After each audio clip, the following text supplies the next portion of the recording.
جب رسول اللہ صلی اللہ علیہ وآلہ وسلم نماز سے فارغ ہوئے تو آپ نے اللہ کی حمد و ثنا بیان کی اور فرمایا، آج کوئی ایسی چیز نہیں رہی جس کو میں نے اپنی اسی جگہ نہ دیکھ لیا ہو، حتیٰ کہ جنت اور دوزخ کو بھی دیکھ لیا، اور مجھ پر یہ وحی کی گئی ہے کہ تم لوگوں کو قبروں میں آزمایا جائے گا، دجال جیسی آزمائش یا اس کے قریب قریب۔ تم میں سے ہر ایک کے پاس اللہ کے فرشتے بھیجے جائیں گے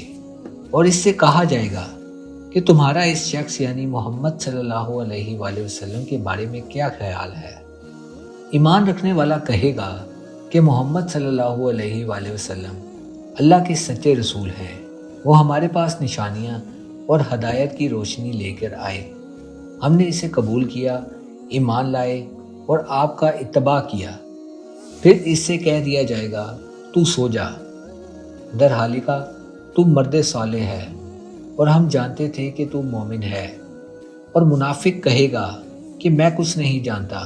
میں نے لوگوں کو جو کہتے سنا وہی میں نے بھی کہہ دیا۔